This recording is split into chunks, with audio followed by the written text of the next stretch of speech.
Good evening all of you. सार्थक पहल बदलाव हमसे है में पुनः एक बार आप लोगों का स्वागत है। और सार्थक पहल के माध्यम से मैं प्रोफेसर शंकर सातनकर आज आप लोगों के लिए एक बहुरंगी क्लास लेके आया हूं। बहुरंगी का मतलब यह है कि इसमें सभी सब्जेक्ट को मैंने शामिल किया हुआ है और बड़े अच्छी अच्छी जो इंपॉर्टेंट बातें हैं जो एग्जाम में किसी भी एग्जाम में पूछी जाती है, आज हम उसके विषय में चर्चा करेंगे। और हर स्लाइड एक नया रूप लेकर आएगी। तो पहली स्लाइड हम पढ़ेंगे। बहुत ही अच्छी तरीके से इसे डिजाइन किया हुआ है। देखिए, भारतीय संविधान तो चाहे मध्य प्रदेश लोक सेवा आयोग हो, इंडियन रेलवे हो और या मध्य प्रदेश पुलिस हो, ऐसा कोई एग्जाम नहीं बना जिसमें भारतीय संविधान से संबंधित क्वेश्चन नहीं पूछे जाते हैं। तो बड़ी अच्छी बात है, इसे इसमें हम पढ़ेंगे। तो संविधान सभा का गठन जुलाई 1946, बड़ा सरल सा क्वेश्चन। संविधान सभा का गठन कब हुआ? जुलाई 1946 में। संविधान सभा के कुल सदस्यों की संख्या कितनी थी? 379। संविधान सभा की पहली बैठक 9 दिसंबर 1946। ये क्वेश्चन अक्सर एग्जाम में पूछा जाता है। तो संविधान सभा की पहली बैठक कब? 9 दिसंबर 1946। और इसमें अस्थायी अध्यक्ष चुने गए थे वयोवृद्ध, जिसे प्रोटेम स्पीकर भी कहते हैं, वो है डॉक्टर सच्चिदानंद सिन्हा। तो संविधान सभा की पहली बैठक 9 दिसंबर 1946 और इसमें किसे अध्यक्ष चुना गया था? तो डॉक्टर सच्चिदानंद सिन्हा को। संविधान सभा की दूसरी बैठक, संविधान सभा की दूसरी बैठक जो हुई थी वो 11 दिसंबर 1946 को हुई थी और इसमें डॉक्टर राजेंद्र प्रसाद को इसका स्थायी अध्यक्ष चुन लिया गया था। डॉक्टर राजेंद्र प्रसाद को संविधान सभा का स्थायी अध्यक्ष चुन लिया गया था। संविधान सभा की अंतिम बैठक की बात करें तो अंतिम बैठक हुई है 24 जनवरी 1950। तो संविधान सभा की पहली बैठक 9 दिसंबर 1946, जिसमें संविधान सभा का अस्थायी अध्यक्ष चुना गया डॉक्टर सच्चिदानंद सिन्हा को। और संविधान सभा के स्थायी अध्यक्ष कौन थे? डॉक्टर राजेंद्र प्रसाद। संविधान सभा की अंतिम बैठक कब हुई? 24 जनवरी 1950 को। हमारा संविधान कब लागू हुआ? बड़ा इंपॉर्टेंट क्वेश्चन है। संविधान कब लागू हुआ? तो 26 जनवरी 1950 को हमारे देश का संविधान लागू हुआ था। और संविधान को कब पारित किया गया था? संविधान को कब स्वीकृत किया गया, कब अंगीकृत किया गया? तो 26 नवंबर 1949 को। यहां पर क्वेश्चन बनता है, जो बच्चे वो फंस जाते हैं। यहाँ पे भी 26 जनवरी 1950 को स्वीकार कर लेते हैं। तो भारतीय संविधान को कब पारित किया गया था? 26 नवंबर 1949 को। अंगीकृत कब किया गया? अधिनियमित कब किया गया? आत्मार्पित कब किया गया? ये सारे शब्दों का उत्तर एक ही है, 26 नवंबर 1949। और लागू कब किया गया? तो उत्तर बनता है 26 जनवरी 1950। संविधान सभा ने राष्ट्रगान को कब अपनाया गया? तो 24 जनवरी 1950। राष्ट्रगान और राष्ट्रगीत, यह क्वेश्चन बनता है, राष्ट्रगान और राष्ट्रगीत को कब स्वीकार किया गया? 24 जनवरी 1950 को। वही राष्ट्रीय ध्वज की बात करें तो 22 जुलाई 1947। हमारे तीन आदर्श, राष्ट्रगान, राष्ट्रगीत और राष्ट्रीय ध्वज। तो राष्ट्रगान और राष्ट्रगीत को कब स्वीकार किया गया? 24 जनवरी 1950 को। और राष्ट्रीय ध्वज को कब स्वीकार किया गया? 22 जुलाई 1947 को। संविधान बनने में कितना समय लगा? ये सरल सा क्वेश्चन है। 2 वर्ष 11 माह और 18 दिन। संविधान बनने में कुल कितना खर्च हुआ? तो 63,96,729 रुपए। 63,96,729 रुपए। राउंड फिगर में लगभग 64 लाख रुपए बोला जाता है। भारतीय संविधान में भाग कितने? तो 22 भाग है। अनुच्छेदों की संख्या कितनी थी मूल संविधान में? 395। और अनुसूचियों की संख्या कितनी है? 8। तो मूल संविधान में 8 अनुसूचियां थी, लेकिन अभी कितनी अनुसूचियां हैं? 12। तो हर स्लाइड में हमें ऐसा नया ज्ञान देखने को मिलेगा, तो वीडियो को शुरू से लेकर आखिरी तक कंटिन्यू देखते रहे। अब देखिए दूसरी स्लाइड में हमने क्या तैयार किया। तो देखो, भारत के रेलवे जोन, यहां से भी क्वेश्चन बनता है कि भारत में कितने रेलवे जोन है और उसका मुख्यालय कहां पर है। तो भारत में 16 रेलवे जोन है। 16 रेलवे जोन है। तो पहला रेलवे जोन उत्तरी रेलवे, उत्तर रेलवे, उत्तर रेलवे, और इसका मुख्यालय कहां पर? नई दिल्ली। उत्तरी रेलवे का मुख्यालय नई दिल्ली। उसके बाद उत्तर पश्चिम रेलवे, उत्तर पश्चिम रेलवे, और इसका मुख्यालय जयपुर। तीसरे नंबर की बात करें तो हम बात करें पश्चिम मध्य रेलवे, पश्चिम मध्य रेलवे जबलपुर, एकमात्र रेलवे जिसका मुख्यालय मध्य प्रदेश में है, तो वो है पश्चिम मध्य रेलवे जबलपुर। इसके बाद में हम बात करते हैं, यहाँ पर देखो मुंबई की बात करें, मुंबई में कितने रेलवे जोन है? तो मध्य रेलवे, मध्य रेलवे तो मुंबई टर्मिनल, पश्चिम रेलवे मुंबई चर्च गेट, और कोंकण रेलवे मुंबई। तो यहाँ पर बॉम्बे की यदि बात करें तो 3 रेलवे जोन यहाँ पर देखने को मिलेंगे, मध्य रेलवे, पश्चिम रेलवे और कोंकण रेलवे। तो मध्य रेलवे मुंबई टर्मिनल, पश्चिम रेलवे मुंबई चर्च गेट, और कोंकण रेलवे का मुख्यालय कौन सा है? मुंबई। इसके बाद हम देखते हैं दक्षिण पश्चिम रेलवे, दक्षिण पश्चिम रेलवे, और इसका मुख्यालय हुबली जो कि कर्नाटक में स्थित है। फिर हम दक्षिण रेलवे की बात करें, दक्षिण रेलवे तो चेन्नई सेंट्रल, दक्षिण रेलवे का मुख्यालय कौन सा है? चेन्नई सेंट्रल। इसी प्रकार दक्षिणी मध्य रेलवे, दक्षिणी मध्य रेलवे तो ये है सिकंदराबाद, सिकंदराबाद में। इसी प्रकार हम आगे जब बढ़ते हैं तो दक्षिणी तटीय रेलवे, दक्षिणी तटीय रेलवे, और इसका मुख्यालय है विशाखापत्तनम। इसके बाद में हम बात करते हैं दक्षिण पूर्वी रेलवे, दक्षिण पूर्वी रेलवे, दक्षिण पूर्वी रेलवे तो इसका मुख्यालय है बिलासपुर में। तो देखो मध्य प्रदेश में दो और रेलवे, पहले जब अविभाजित मध्य प्रदेश था तो ये बिलासपुर भी मध्य प्रदेश में आता था, लेकिन अब ये कहाँ आता है? छत्तीसगढ़ में। इसके बाद हम पूर्वी तटीय रेलवे, ये क्वेश्चन अक्सर पूछा जाता है, पूर्वी तटीय रेलवे, हम कोलकाता में कंफ्यूज हो जाते हैं, जबकि पूर्वी तटीय रेलवे का मुख्यालय कौन सा है? भुवनेश्वर, भुवनेश्वर। अब जैसे बॉम्बे में 3 रेलवे जोन थे, वैसे ही यदि हम कोलकाता की बात करें तो यहाँ पर भी 3 रेलवे जोन हमें दिखाई देंगे। तो एक पूर्वी रेलवे कोलकाता, दक्षिण पूर्वी रेलवे कोलकाता, और कोलकाता मेट्रो, मेट्रो की बात करें तो ये भी कोलकाता में। इसके बाद हम बात कर रहे हैं यहाँ पर, ये देखिए, ये पूर्वोत्तर सीमांत रेलवे, पूर्वोत्तर सीमांत रेलवे, और इसका मुख्यालय मालेगांव में। पूर्वोत्तर सीमांत रेलवे, इसका मुख्यालय कहां पर?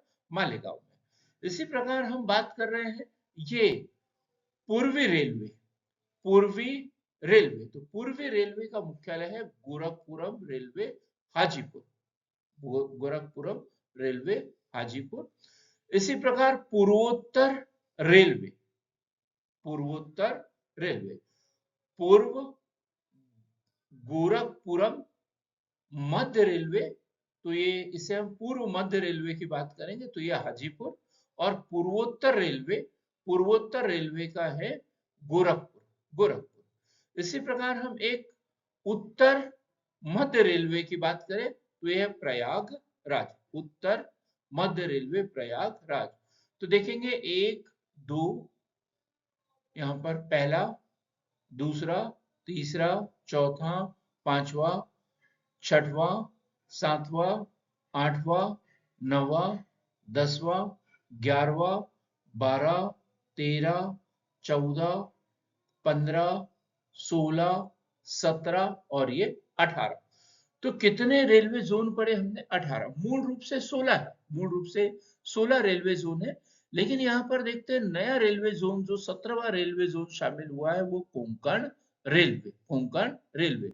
और यहाँ पर एक नया रेलवे जोन देखते हैं मेट्रो, मेट्रो। तो कोलकाता मेट्रो को भी एक नए जोन के रूप में यहाँ पे संबोधित किया गया है। तो वैसे रेलवे जोन कितने हैं? 17, लेकिन कोलकाता मेट्रो को यदि शामिल कर दे तो फिर कितने हो जाते हैं? 18। ऐसे अगली स्लाइड हम देखेंगे।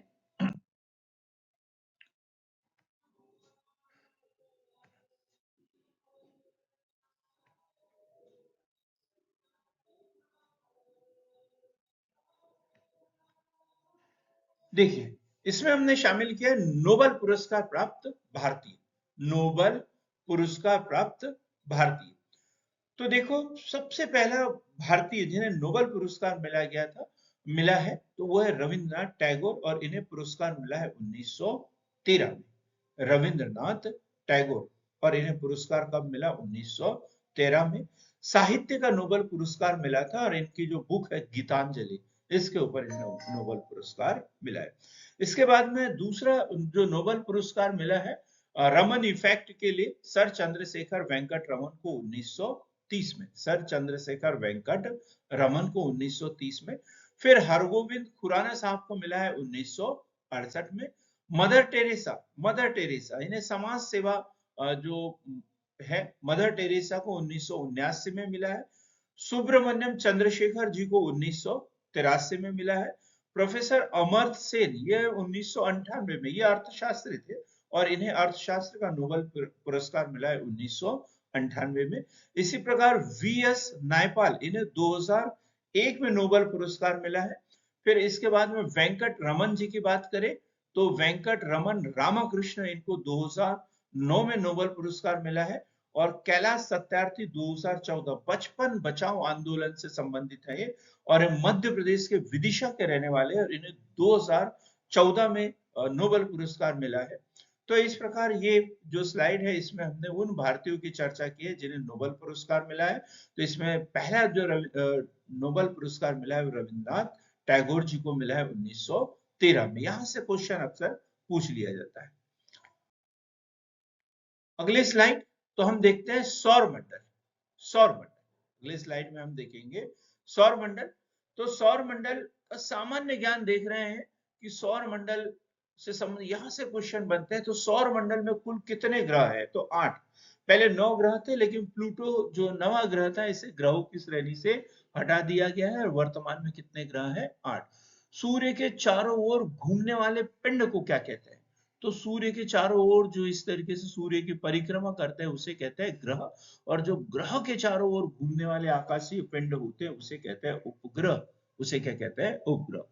ग्रहों के गति के नियम का पता किसने लगाया? केपलर ने। केपलर ने, ये अक्सर क्वेश्चन पूछ लिया जाता है। केपलर, इनका संबंध कैसे? ग्रहों की गति का नियम। अंतरिक्ष में कुल कितने तारामंडल है? तो 89। अंतरिक्ष में कुल कितने तारामंडल है? 89। सौर मंडल का सबसे बड़ा ग्रह कौन सा है? तो बृहस्पति। सौर मंडल का सबसे बड़ा ग्रह या भारी ग्रह कौन सा है? तो बृहस्पति। सौर मंडल का जन्मदाता किसे कहा जाता है? तो सूर्य को। तो जितने भी आकाशीय पिंड है उसकी उत्पत्ति जो सौर मंडल की बात करें तो सूर्य है, उसका मुखिया भी सूर्य है, जन्मदाता भी सूर्य है। कौन से ग्रह सूर्य के चारों ओर दक्षिणावर्त घूमते हैं? ये क्वेश्चन भी पूछ लिया जाता है।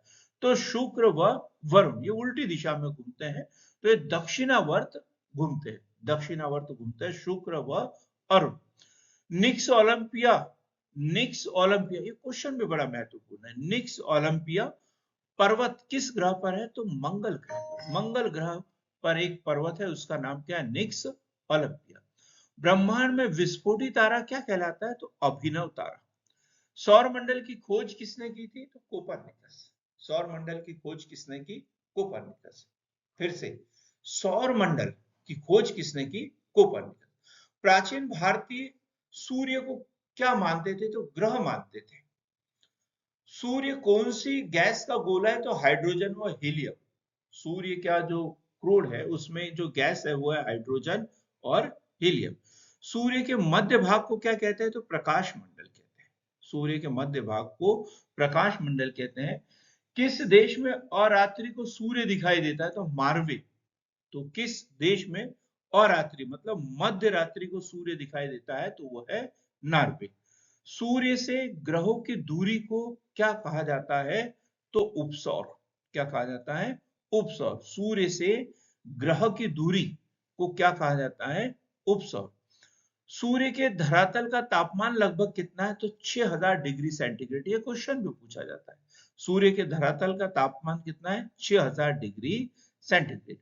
मध्य रात्रि के सूर्य का देश, मध्य रात्रि का सूर्य किस क्षेत्र में दिखाई देता है? तो आर्कटिक क्षेत्र में। नॉर्वे भी वहीं पर है, आर्कटिक क्षेत्र में। सूर्य के रासायनिक संगठन में हाइड्रोजन का कितना प्रतिशत है? तो 71%। 71%। जैसे सूर्य में कौन सी गैसें हैं? हाइड्रोजन और हीलियम। तो इसमें से 71% कौन सी गैस है? हाइड्रोजन गैस है। कौन सा ग्रह सूर्य के सबसे निकट है? तो बुध। कौन सा ग्रह सूर्य से सबसे निकट है? बुध। बुध ग्रह सूर्य का एक चक्कर लगाने में कितना समय लेता है? तो 88 दिन। 88 दिन में वो सूर्य का एक चक्कर लगा लेता है। सबसे दूर कौन सा ग्रह है? तो वरुण। सबसे नजदीक कौन सा है? तो बुध। सबसे दूर कौन सा है? तो वरुण। कौन से ग्रह जिसके उपग्रह नहीं है? तो बुध व शुक्र ऐसे ग्रह, छोटे ग्रह हैं जिनका कोई उपग्रह नहीं है। कौन सा ग्रह सूर्य का चक्कर सबसे कम समय में लगाता है? तो जो सबसे नजदीक होगा उसकी परिक्रमा छोटी होगी, छोटी होगी तो वो सबसे कम समय लगाएगा। किस ग्रह को पृथ्वी की बहिन कहा जाता है? तो शुक्र। किस ग्रह पर जीव रहते हैं? तो पृथ्वी। पृथ्वी का उपग्रह कौन सा है? तो वह है चंद्र। पृथ्वी का एकमात्र उपग्रह है और वह है चंद्र। अब देखिए खेल संगठन, बड़ी महत्वपूर्ण जो ये स्लाइड है। तो विश्व के प्रमुख खेल संगठनों की बात कर रहे हैं। यहाँ इसमें हमने विश्व के भी लाए हैं और भारत के भी लाए हैं। तो विश्व के प्रमुख खेल संगठन, उसका संक्षिप्त नाम, उसका मुख्यालय और उसके अध्यक्ष कौन है, हम इसकी चर्चा करेंगे। तो ICC, international cricket council, international cricket council, अंतरराष्ट्रीय क्रिकेट परिषद। ये अंतरराष्ट्रीय क्रिकेट परिषद मुख्यालय कहां पर? दुबई में है। और इसके अध्यक्ष कौन है? जय शाह। ये भारत के हैं, जय शाह। इसी प्रकार आईओसी, इंटरनेशनल ओलंपिक कमेटी, अंतरराष्ट्रीय ओलंपिक समिति। तो इसका मुख्यालय लुसाने, स्विट्जरलैंड में है। और इसका जो अध्यक्ष है वो है क्रिस्टी कोवर्टी। क्रिस्टी कोवर्टी ये अफ्रीका के हैं। इसी प्रकार अंतरराष्ट्रीय शतरंज संघ, फिडे, अंतरराष्ट्रीय शतरंज संघ। तो ये लुसाने, स्विट्जरलैंड में। और इसका मुख्य जिसके जो अध्यक्ष है वो है अर्कडी ड्योरकोविच। अर्कडी ड्योरकोविच। फिर अंतरराष्ट्रीय फुटबॉल संघ, फीफा। फीफा तो अंतरराष्ट्रीय फुटबॉल संघ, इसका मुख्यालय ज्यूरिख, स्विट्जरलैंड में। और इसके अध्यक्ष कौन है? Gianni Infantino. Gianni Infantino. अंतरराष्ट्रीय हॉकी महासंघ, अंतरराष्ट्रीय हॉकी महासंघ, इसका मुख्यालय भी लुसाने, स्विट्जरलैंड में। और इसके जो अध्यक्ष वो है तैयब इकराम। तैयब इकराम। 6 नंबर पे पढ़ेंगे हम अंतरराष्ट्रीय टेनिस महासंघ। अंतरराष्ट्रीय टेनिस महासंघ, इसका मुख्यालय लंदन, स्विट्जरलैंड में। और इसके प्रमुख है डेविड गैगर्टी। David Haggerty. इसके बाद है विश्व एथलेटिक्स। विश्व एथलेटिक्स और मुख्यालय है मोनाको। संगठन की बात करें तो विश्व एथलेटिक्स और मुख्यालय है मोनाको। और इसके प्रमुख है सेबेस्टियन कोई। सेबेस्टियन कोई। 8 नंबर पे पढ़ेंगे अंतरराष्ट्रीय शूटिंग खेल महासंघ। अंतरराष्ट्रीय शूटिंग खेल महासंघ। अंतरराष्ट्रीय शूटिंग खेल महासंघ मुख्यालय कहां पर? म्यूनिख, जर्मनी में। और लुसियानो रासी, प्रमुख कौन है? लुसियानो रासी। 9 नंबर पे पढ़ेंगे हम अंतरराष्ट्रीय बॉक्सिंग संघ। अंतरराष्ट्रीय बॉक्सिंग संघ और कहां पर है? लुसाने, स्विट्जरलैंड में। और इसके प्रमुख है उमर क्रेमलिव। इसी प्रकार विश्व तीरंदाजी संघ। तीरंदाजी संघ लुसाने, स्विट्जरलैंड। और इसके प्रमुख है उमर एंडेनर। उमर एंडेनर। और United world wrestling. United world wrestling, इसका भी जो मुख्यालय है और वो लुसाने, स्विट्जरलैंड में है। और इसके प्रमुख है निनाद लालोविक। निनाद लालोविक। भारत के प्रमुख खेल संगठन और उसके प्रमुख की बात करें तो भारत के प्रमुख खेल संगठन कौन कौन से हैं? तो खेल संगठन की बात करें तो भारतीय खेल प्राधिकरण, भारतीय खेल प्राधिकरण का मुख्यालय कहाँ पर है? नई दिल्ली में है। और इसके अध्यक्ष या महानिदेशक कौन है? सुजाता चतुर्वेदी। ये क्वेश्चन बन सकता है। भारतीय खेल प्राधिकरण मुख्यालय नई दिल्ली। तो देखो लगभग लगभग सभी खेल के जो संगठन है राष्ट्रीय स्तर के, उनका मुख्यालय कहाँ पर है? मुंबई में है। तो सॉरी, नई दिल्ली में, नई दिल्ली में। तो भारतीय खेल प्राधिकरण मुख्यालय नई दिल्ली में और महानिदेशक कौन है? सुजाता चतुर्वेदी। इसी प्रकार अखिल भारतीय टेनिस संघ, अखिल भारतीय टेनिस संघ, और इसका जो मुख्यालय नई दिल्ली में है और इसके प्रमुख है अनिल जैन। भारतीय एथलेटिक्स महासंघ, भारतीय एथलेटिक्स महासंघ, इसका मुख्यालय नई दिल्ली में है और प्रमुख है इनके बहादुर सिंह सागू, बहादुर सिंह सागू। भारतीय ओलंपिक संघ की बात करें तो भारतीय ओलंपिक संघ, इसका मुख्यालय नई दिल्ली में और अध्यक्ष कौन है? पीटी उषा जी है। अखिल भारतीय शतरंज महासंघ की बात करें तो नई दिल्ली में है और इसके प्रमुख कौन है? नितिन नारंग। भारतीय कुश्ती फेडरेशन की बात करें, भारतीय कुश्ती फेडरेशन, भारतीय कुश्ती फेडरेशन नई दिल्ली में है और इसके प्रमुख है संजय सिंह। भारतीय तीरंदाजी संघ की बात करें तो वो भी नई दिल्ली में है और इसके प्रमुख है अर्जुन मुंडा जी है। भारतीय बैडमिंटन संघ की बात करें, भारतीय बैडमिंटन संघ की बात करें तो इसका मुख्यालय नई दिल्ली में और प्रमुख है हेमंत बिश्या शर्मा, हेमंत बिश्या शर्मा। अखिल भारतीय फुटबॉल संघ, अखिल भारतीय फुटबॉल संघ नई दिल्ली में है और इसके प्रमुख है कल्याण चौबे, कल्याण चौबे। भारतीय क्रिकेट कंट्रोल बोर्ड बीसीसीआई, भारतीय क्रिकेट कंट्रोल बोर्ड, तो कौन है इसके प्रमुख? इसका मुख्यालय मुंबई में है और प्रमुख है अभी राजीव शुक्ला, राजीव शुक्ला।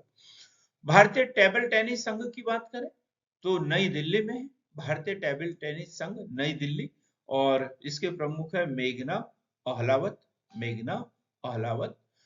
लास्ट में हम पढ़ेंगे भारतीय राष्ट्रीय राइफल संघ, भारतीय राष्ट्रीय राइफल संघ नई दिल्ली में है और इसके प्रमुख है कलिकेश नारायण सिंह देव, कलिकेश नारायण सिंह देव।